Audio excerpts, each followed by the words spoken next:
going to explain to you about what is Hinduism. So what exactly is Hinduism? Hinduism is a monotheistic religion with the origins in the subcontinent of South Asia. It's the oldest religion in the region, and there's no central statement of beliefs, so it's mainly individualistic. So what are the statistics on Hinduism? Statistically, there are over 1.1 billion Hindus worldwide, which account for 15 to 16% of the world's population. Hinduism is mainly practiced in India and parts of Nepal. So the date of origin of Hinduism. So we don't actually know when Hinduism actually came around, but we know it's around 3,000 years old. So our estimate's around 3,000 to 1,500 years BCE. So it's formed on diverse traditions with no single founder. So we don't know precisely how it began. So the Hinduism spiritual path. The Hindus believe in the gods, the animals and rivers, which is a representation of the gods, and the Vedas and Puranas. They believe that this only goes to bhakti or devotion. And in the end, they're trying to reach nirvana or moksha.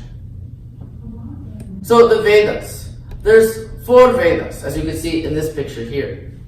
All Hindus believe that there are the 4 Vedas which tell them how they should live their life. The 4 Vedas, as you can see here, is the Rig Veda, Adharva Veda, Yadur Veda, and Sama Veda.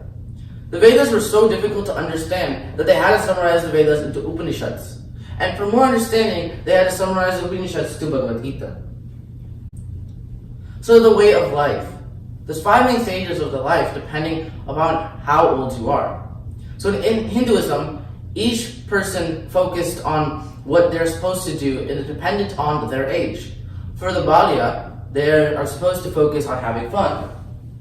For the Brahmacharya, they're supposed to focus on having an education. And the further you go on with your life, you have different roles.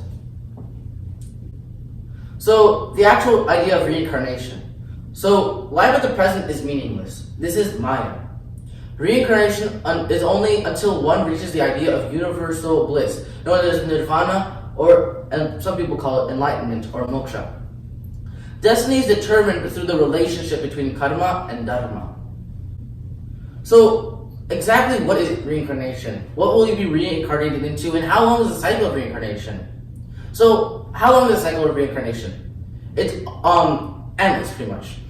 You keep going through the cycle of reincarnation until you actually reach the internal bliss or the nirvana. What can you actually be reincarnated into? As you can see in these pictures here, you can either be reincarnated into a plant, or right here as an animal. So we were talking about dharma earlier. What exactly is dharma? Dharma is the correct and righteous behavior that one exhibits. Dharma is the code of life and can be different for different people of a variety of social classes. Since Hinduism has no founder, anyone who practices dharma can be considered a Hindu. So what was it actually like in the old days? Under the ancient caste system in South Asia, people were born to strict social positions called castes, or varna, and their children belonged to the same social class. There's a 5th major class in Hinduism, but it's considered so low that it's not even qualified as varna. It is known as the untouchables, as you can see here. And Brahmins are the top, Kshatriyas, Vaishyas, and then Sudras, as you can see here. Because they're so forbidden to touch, because they're so low on the caste system, they're forbidden to touch anyone who belongs for varnas.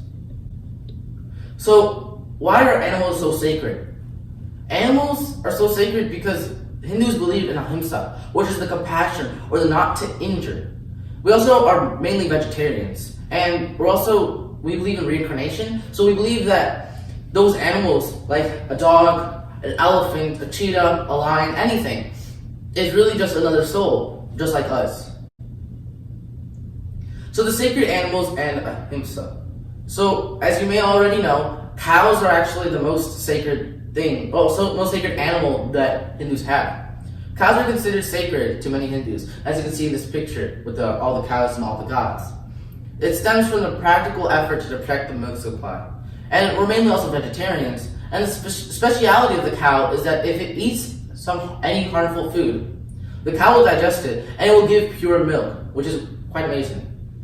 But on a lighter note, people say holy cow, and this is just like if someone said holy Christ.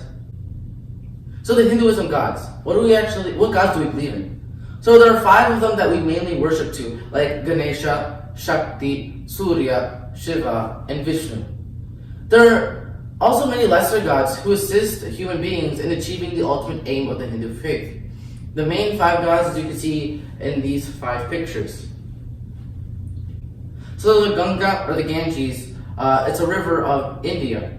So it's mainly to purify the soul. Those, according to scriptures and all, those who wash in this river are thereafter blessed with wealth and fertility. This river is also meant to be sent from the gods themselves in heaven. So what are the many festivals of India? There are many festivals in Hinduism, and the most popular ones are Diwali, Holi, and Vinayaka Chaturthi. So the Hinduism weddings. There are 3 major events in life, as per Hindus.